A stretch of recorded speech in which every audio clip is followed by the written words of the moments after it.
Bonjour Véronique, c'est Rémi de l'école à la maison. Je réponds en vidéo à votre message. Dans la Drôme, vous êtes bon. Alors, mon fils cadet a été diagnostiqué dyspraxique avec des troubles de l'apprentissage. Bon, alors, déjà, il faudrait que vous alliez voir ce que nous disons au sujet de ces diagnostics dans le menu du site ou dans la fenêtre de recherche. Vous tapez 10 et vous allez voir un article qui parle de ça. Faire très attention avec ces diagnostics qui sont faits sans image à résonance magnétique, autrement appelé IRM, parce que dès lors qu'il n'y a pas d'IRM, le diagnostic est un diagnostic qui ne repose pas sur une certitude. Ce n'est en tout cas pas un diagnostic qui s'appuie sur des faits bien établis. Vous allez voir ce que nous allons dire, ce que nous disons sur ces dyslexies supposées. Et vous allez apprendre des tas de choses, et notamment comment on en arrive à des diagnostics comme ça, alors qu'il n'y a pas forcément chez l'enfant de troubles qui y correspondent. Les troubles de l'apprentissage, nous le disons souvent, viennent du fait que l'enfant n'a pas appris correctement. C'est très très simple. Je vous propose, moi, d'apprendre le violon. Je vous amène à mon cours, et je vous fais un cours de très mauvaise qualité, je vous montre mal, je vous fais de la théorie. Et je vous fais de la théorie, par exemple, en 1 heure. Sur l'histoire du violon, sur comment est fabriqué un violon, et puis à la fin du cours, je vous dis, bon, pour demain, vous allez me jouer ce morceau. Vous revenez le lendemain, vous aurez passé votre soirée à essayer de jouer ce morceau, vous revenez en cours, vous essayez de le jouer, évidemment, vous le jouez mal. Et là, je dirais, bah, madame, je suis désolé, mais vous êtes dyspraxique du violon, parce que vous n'avez pas réussi à jouer ce morceau. Or, quelle erreur aurais-je commise dans ce cas-là? Je vous aurais demandé de jouer un morceau dont je ne vous aurais pas montré comment on fait pour le jouer. Il est évident qu'à ce moment-là, vous n'êtes pas dyspraxique, simplement vous n'avez pas appris correctement. Or, c'est exactement ce qui se passe avec tous les enfants que nous voyons aujourd'hui étiquetés de cette manière. On leur met un diagnostic alors que l'enfant n'a pas appris correctement. Comment voulez-vous qu'un enfant apprenne à apprendre s'il n'a pas appris à apprendre? Comment voulez-vous qu'un enfant lise s'il n'a pas fait de lecture en classe? Comment voulez-vous qu'un enfant ait de la mémoire s'il n'a pas mémorisé, appris des poèmes par cœur? Comment voulez-vous qu'un enfant fasse des rédactions s'il n'a jamais fait de rédaction en classe? Comment voulez-vous que l'enfant connaisse l'histoire de France si on ne le lui a jamais appris? Ou avec des éléments qui ne sont pas sérieux, pas faits de manière convenable, ou si au contraire on a démoli ses facultés à établir une chronologie dans son esprit, un raisonnement en mathématiques, un calcul mental, etc. Vous comprenez? Le cerveau est toujours à 100% le reflet des sollicitations qu'il a connues. Si vous entraînez un cerveau dans un domaine particulier, la mémorisation, faire des gâteaux, jouer du violon, parler arabe, parler chinois, ou ce que vous voulez, si vous entraînez ce cerveau en ce sens, il va y arriver très bien.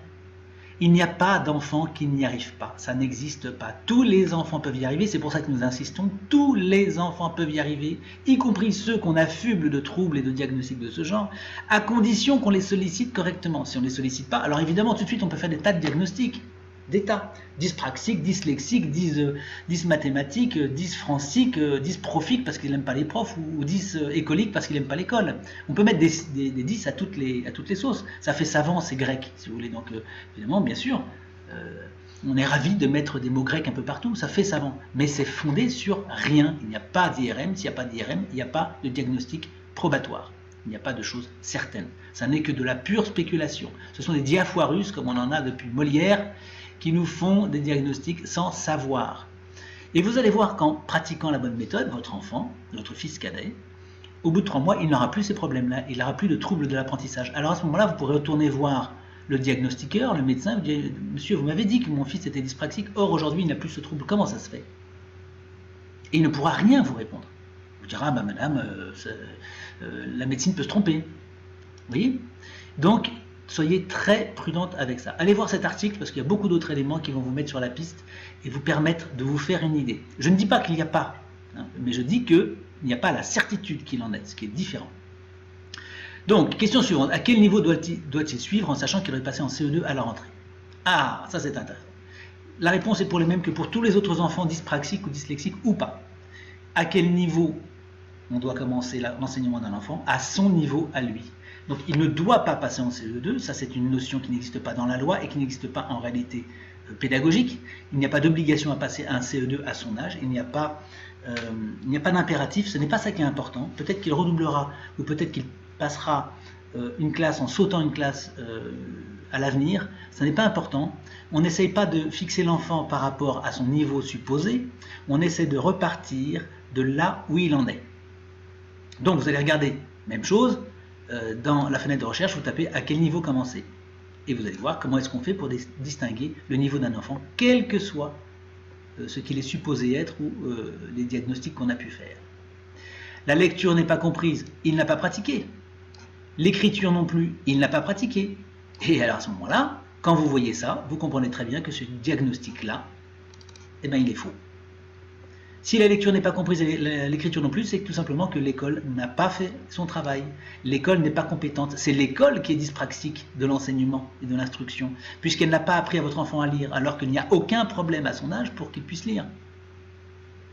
Aucun. Vous voyez, ni à 13 ans, ni à 7 ans, il y a de problème pour lire ou pour écrire. Aucun problème. Même avec un enfant qui aurait un handicap. C'est pas un problème. D'accord? Donc peut-être en maths, l'institutrice ou l'instituteur a été meilleur. Bon. Donc il aime ça. Pourquoi est-ce qu'il aime ça? Pourquoi est-ce qu'un enfant aime ça? Voilà, ça, nous abordons cette question. Pourquoi est-ce qu'un enfant aime une matière? C'est parce qu'il a appris dans le plaisir. Tout simplement. Il a appris dans le plaisir. Moi je vous assure que je vous fais faire 2 stages.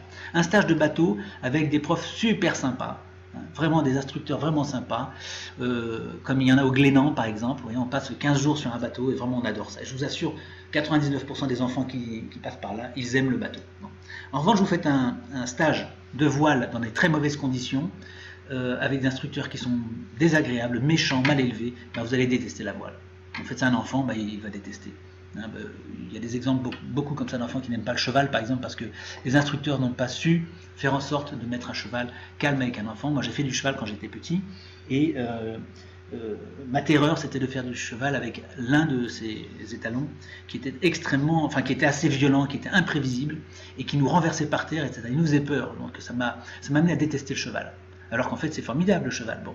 Mais si vous n'avez pas de plaisir, si au contraire vous avez du déplaisir à faire une chose, ben forcément vous n'allez pas aimer ça. C'est aussi simple que ça, vous voyez, il n'y a pas besoin d'être un prophète ni un savant pour dire des choses comme ça. Ce que je dis là, c'est d'une simplicité enfantine. Donc, il aime ça parce qu'on lui a montré, on lui a fait apprendre, on lui a fait travailler les maths dans le plaisir, plutôt dans le plaisir. Voilà. Donc là, ça va.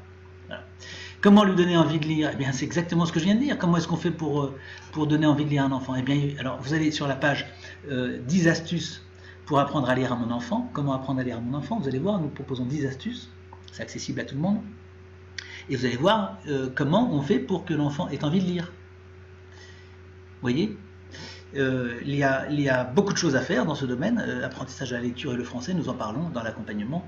Nous parlons de différentes techniques, donc je ne vais pas tout vous dire aujourd'hui, mais l'essentiel se résume à lui donner le plaisir de lire. Comment est-ce qu'on fait pour qu'un enfant ait du plaisir à lire? Eh bien, il y a pas mal d'astuces que nous vous proposons.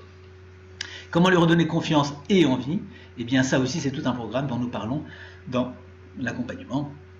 La confiance en soi, ça repose sur un certain nombre de choses qu'il faut absolument faire et que tous les parents devraient faire à leurs enfants. Voilà Véronique, je vous ai répondu en audio, pas par écrit parce que ça aurait été trop long. Vous voyez, il y a quand même des sujets que vous avez abordés qui sont des sujets très divers, qui se complètent mais qui demandaient quand même ce développement. Voilà, je vous embrasse, merci pour ce que vous faites pour vos enfants et gardez le courage, tout va très très bien se passer. À bientôt, au revoir.